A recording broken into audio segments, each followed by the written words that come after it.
अस्सलाम वालेकुम नाज़रीन। आज हम बात करेंगे यूएस फुल ब्राइट स्कॉलरशिप की ना। मेरे एक तालिब इल्म ने मुझसे पूछा है कि सर आप स्कॉलरशिप के हवाले से हमें इंफॉर्मेशन दें। तो सबसे पहले तो मैं ये आपको बताना चाहता हूँ कि हमारे जो तालिब इल्म हैं पाकिस्तानी यूनिवर्सिटीज़ के ना, तो उनका सबसे बड़ा प्रॉब्लम ये है कि दे आर नॉट अवेयर कि बहुत सारे स्कॉलरशिप्स ऐसे होते हैं जिनके ऊपर वो एलिजिबल भी होते हैं लेकिन वो अप्लाई नहीं करते, या उन्हें इंफॉर्मेशन नहीं होती, या प्रोसीजर नहीं पता होता, या वो इंटरनेशनल स्कॉलरशिप के लिए अफ्रेड भी होते हैं ना कि मतलब हम इसके ऊपर क्वालिफाई कर सकते हैं कि नहीं कर सकते ना। तो रिसेंटली जो है वो फुल ब्राइट स्कॉलरशिप आया हुआ है। वो बेसिकली पाकिस्तानी स्कॉलरशिप है, लेकिन उस स्कॉलरशिप के ऊपर हम यूएस की यानी अमेरिका की जो यूनिवर्सिटीज़ हैं, डिफरेंट यूनिवर्सिटीज़ हैं और डिफरेंट फील्ड्स में भी जो स्टडी के डिफरेंट डिसिप्लिन्स हैं उनमें हम जा सकते हैं। तो ये स्कॉलरशिप अभी रिसेंटली अनाउंस हुआ है। इसकी 9 जून लास्ट डेट है और इस पे कौन अप्लाई कर सकता है, इसका तारुफ़ मैं मुख्तसर तारुफ़ आपको करा देता हूँ। ये पाकिस्तानी फ़ंडेड स्कॉलरशिप है और मैनेज जो है ये यूएस स्टेट डिपार्टमेंट करता है। उसकी जो पाकिस्तानी हमारी एजुकेशनल फाउंडेशन है, यूएस एजुकेशनल फाउंडेशन इन पाकिस्तान, वो इसको मैनेज करती है।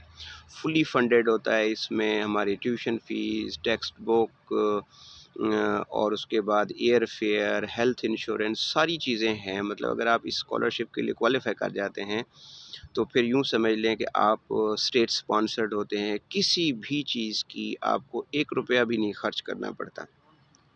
तो इसके लिए क्या-क्या चीज़ चाहिए होती हैं और कौन-कौन सी डिग्रीज़ की स्कॉलरशिप हैं। एक तो ये है कि बीएस वाले प्रोग्राम्स के हमारे जो बच्चे हैं या जो मास्टर्स हैं जिन्होंने अभी जिनका कंप्लीट होने वाला है, तो ये अप्लाई कर सकते हैं क्योंकि उनकी डिग्रीज़ जो है जून से पहले-पहले ख़त्म हो जाएंगी और 9 जून लास्ट डेट है अप्लाई करने की ना। तो वो अभी से अपनी प्रोफाइल बना के उसके ऊपर जो रिक्वायर्ड डॉक्यूमेंट्स हैं वो अपलोड करके जब उनका रिज़ल्ट आ जाए तो वो क्वालिफ़ाई कर सकते हैं। इसके लिए जो डिसिप्लिन्स हैं, कौन-कौन से जो डिसिप्लिन्स हैं जिनमें हम अप्लाई कर सकते हैं, इसमें एनर्जी है, वाटर है, सोशल साइंसेज़ है, हेल्थ साइंसेज़ हैं और मेडिसिन साइंसेज़ हैं, जर्नलिज़म है, मैथ्स काम है। कोई ऐसा सब्जेक्ट नहीं है जो हमारी पाकिस्तानी गवर्नमेंट की यूनिवर्सिटीज़ में ऑफ़र किया जाता हो और उसका स्कॉलरशिप ना हो। जो इंग्लिश लिटरेचर वाले हैं, बेसिकली यहाँ पे जो आउटर वर्ल्ड है तो वो इंग्लिश लिटरेचर को भी सोशल साइंसेज़ में कंसीडर करते हैं, इकोनॉमिक्स को भी सोशल साइंसेज़ में करते हैं या ह्यूमैनिटीज़ में ना।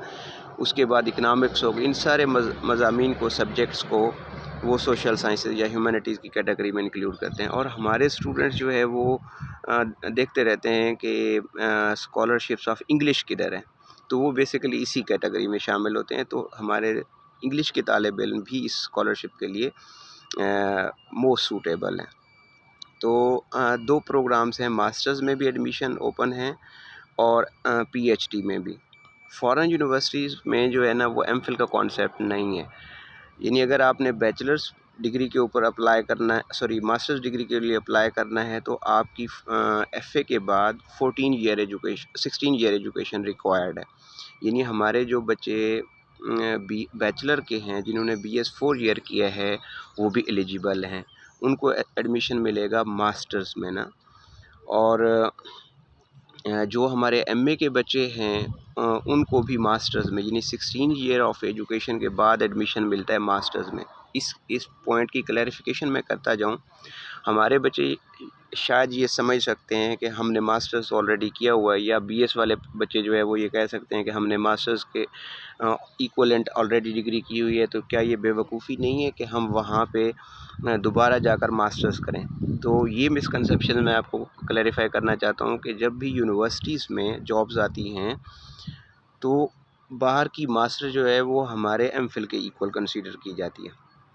यानी अगर आप बाहर अभी भी करंटली हमारी यूनिवर्सिटीज़ की जो फ़ैकल्टीज़ का स्टाफ क्राइटेरिया है वो ये है कि अगर आप की एमफिल है तो तब आप यूनिवर्सिटी में पढ़ा सकते हैं, वरना नहीं पढ़ा सकते। लेकिन उसके साथ एक और कंडीशन भी होती है जो कि हम ना कभी उसके ऊपर गौर करते हैं कि अगर आप फॉरेन यूनिवर्सिटी किसी के मास्टर्स हैं तो then you are eligible to apply. Even आप यूनिवर्सिटी की लेक्चरशिप के लिए भी बाहर की मास्टर्स की बुनियाद पे अप्लाई कर सकते हैं और आपके सिलेक्ट होने के भी बड़े चांसेस होते हैं ना। तो दूसरा जो है वो है पीएचडी प्रोग्राम। पीएचडी प्रोग्राम्स में 18 इयर्स की एजुकेशन चाहिए, यानी हमारे जो बच्चे पाकिस्तान से एमफिल कर चुके हैं उनकी 18 इयर्स एजुकेशन है और वो डायरेक्टली पीएचडी के लिए भी अप्लाई कर सकते हैं। उनको दोबारा मास्टर्स करने की ज़रूरत नहीं होगी, यानी हमारे बोथ स्टैंडर्ड जो हैं वो वैलिड हैं। अगर आपने एमफिल कर रखा है तो डायरेक्टली आप पीएचडी में जा सकते हैं, और अगर आपने बैचलर्स कर रखा है या मास्टर्स कर रखा है पाकिस्तानी वाला यूनिवर्सिटीज़ वाला, तो फिर आप डायरेक्टली मास्टर्स में एडमिशन ले सकते हैं। बाहर की यूनिवर्सिटीज़ में 2-3 प्रोग्राम्स तस्वर किए जाते हैं कि you are undergrads, you are masters या यू आर पीएचडी। मुझे भी यहाँ पे मैं यूनिवर्सिटीज़ में आया हूँ तो मुझे लोग ये पूछते हैं कि from where did your master, कि आपने अपना मास्टर्स कहाँ से किया। वो एमफिल का कॉन्सेप्ट ही नहीं है ना। तो आप अप्लाई कर सकते हैं। उसके लिए जो वेबसाइट है उसका मैं लिंक आपको पढ़ देता हूँ, www.usefp.org। ये मैं कमेंट सेक्शन में भी जो है ना अपलोड कर दूँगा। तो आप डायरेक्टली इसके ऊपर अप्लाई करें, अपनी प्रोफाइल बनाएं, उसके ऊपर जो जो रिक्वायर डॉक्यूमेंट्स हैं। हाँ, 2 चीज़ें और भी चाहिए। एक तो जीआरई इंटरनेशनल चाहिए होता है। जीआरई इंटरनेशनल जो है वो 2 इयर्स के लिए वैलिड होता है। उसकी वेबसाइट जो है ना, आप जाकर नेट के ऊपर क्लिक करें कि जीआरई इंटरनेशनल की रिक्वायरमेंट्स क्या हैं। तो वो basically computer based system test होता है। इस्लामाबाद में भी उसका सेंटर है, मुल्तान में भी है, लाहौर में भी है। तो जिस दिन अगर आप यानी जीआरई के लिए अप्लाई करना चाहेंगे, अप्लाई करेंगे, फिर वो आपको डेट देंगे। तो जीआरई की तैयारी क्या करनी होती है, कैसे करना होता है, उसमें सब्जेक्ट बेस्ड भी होता है, एनालिटिकल रीजनिंग होती है, थोड़ी सी मैथ होती है। जैसे हमारे यहाँ गैट का सब्जेक्ट का गैट जर्नल का एलिजिबिलिटी क्राइटेरिया सेम वही जीआरई इंटरनेशनल होता है। तो वो कंप्यूटर बेस्ड होता है। तो वो आप बड़ी आसानी से, अगर आपकी हल्की सी मैथ भी अच्छी है और अगर आपकी रीडिंग एबिलिटी उसमें जो हाँ कुछ पैराग्राफ्स होते हैं वो पढ़ने होते हैं और उसके नीचे क्वेश्चन आंसर दिए खड़े होते हैं, वो विद इन टाइम आपने उनको क्लिक करना होता है। तो अगर बंदा एक दफ़ा नहीं क्वालिफाई कर पाता तो दूसरी दफ़ा कर लेता है, तीसरी दफ़ा कर लेता है। तो with the passage of time जब बंदा चीज़ें करने निकलता है ना तो फिर हो ही जाती है ना, ऐसी कोई भी बात नहीं है। बाकी डिफरेंट यूनिवर्सिटीज़ के, मैं यूनिवर्सिटी ऑफ एक्स्टर में हूँ तो यहाँ पे भी कुछ पीएचडी के प्रोग्राम्स हैं। इवन आप डिस्टेंस बेस्ड प्रोग्राम्स भी हैं, यानी आप घर बैठ के भी यहाँ से पीएचडी की डिग्री हासिल कर सकते हैं। तो वो मैं अपनी नेक्स्ट वीडियो में आपसे उसकी डिटेल शेयर करूँगा कि कौन कौन से प्रोग्राम्स हैं और उन पे एलिजिबिलिटी क्राइटेरिया कौन सा है, फ़ीस कितनी है, कब आप अप्लाई कर सकते हैं, वो मैं नेक्स्ट वीडियो में करता रहूँगा। ये बहुत अच्छा फुल ब्राइट स्कॉलरशिप यूँ समझ लें कि एक ऑनर है, इज़्ज़त है अगर आप सिलेक्ट हो जाते हैं।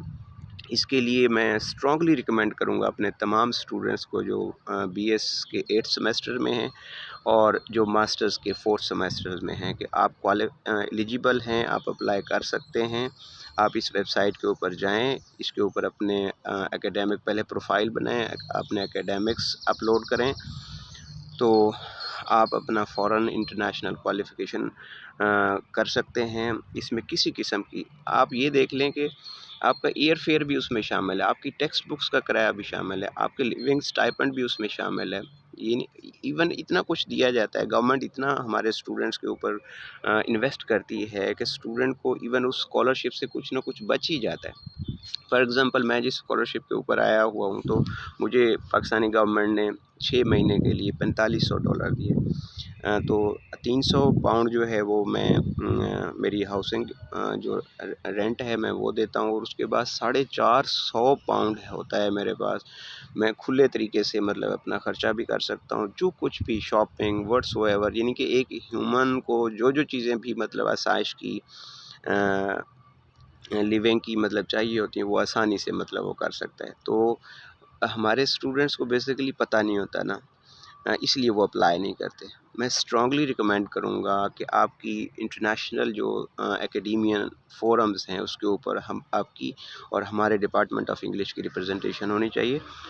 अ, एक और बात मैं मुख्तसर करता जाऊँ कि वो ये है कि यहाँ पे जितनी इंटरनेशनल स्टूडेंट की कदर होती है, वो किसी सिटीज़न के इक्वल होती है।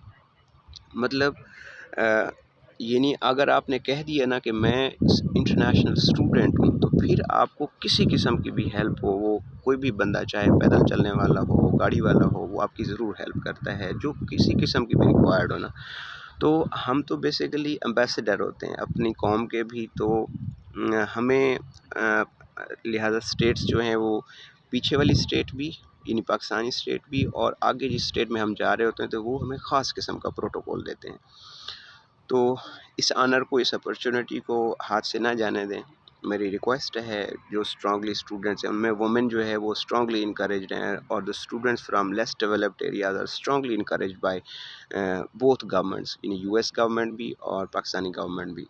तो अमूमी तौर पर हमारा जो ज़िला है मुज़फ़्फ़रगढ़ हो गया, लिया हो गया, डीजी खान हो गया, मुल्तान हो गया, तो ये लेस डेवलप्ड में आते हैं।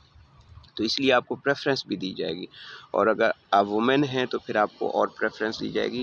इस बात पे नहीं कि आप वुमेन हैं, मतलब क्योंकि हमारे यहाँ वुमेन लिटरेसी रेट जो है वो कम है, तो देयरफॉर जो इंक्लूसिव स्ट्रैटेजीज़ हैं कि वुमेन को जो है वो एकेडेमिया में लाया जाए, तो फिर वुमेन के मसाइल बेहतर अंदाज में एड्रेस किए जा सकेंगे, इस वजह से मतलब वो आपको प्रेफ़र करते हैं।